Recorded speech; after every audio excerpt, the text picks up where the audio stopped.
تبارك الذي بيده الملك وهو على كل شيء قدير الذي خلق الموت والحياة ليبلوكم أيكم أحسن عملا وهو العزيز الغفور الذي خلق 7 سماوات طباقا ما ترى في خلق الرحمن من تفاوت فارجع البصر هل ترى من فتور ارجع البصر كرتين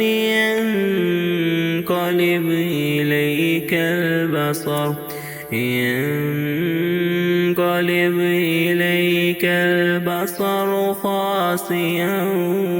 وهو حسير ولقد زينا السماء الدنيا بمصابيح وجعلناها رجوما للشياطين وأعتدنا لهم عذاب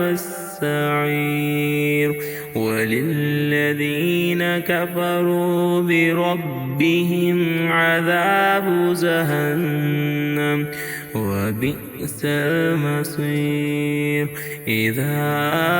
ألقوا فيها سمعوا لها شهيقا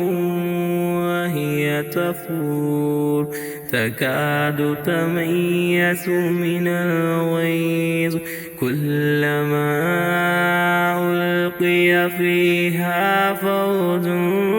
سألهم خزنتها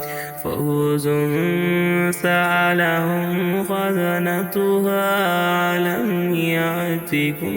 نذير قالوا بلى قد جاءنا نذير فكذبنا وقلنا ما نزل الله من شيء إن أنتم إلا في ضلال كبير وقالوا لو كنا نسمع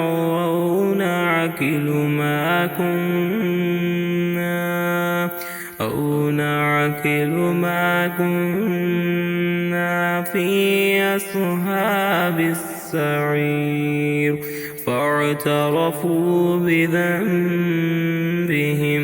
فسحقا لأصحاب السعير إن الذين يخشون ربهم بالغيب لهم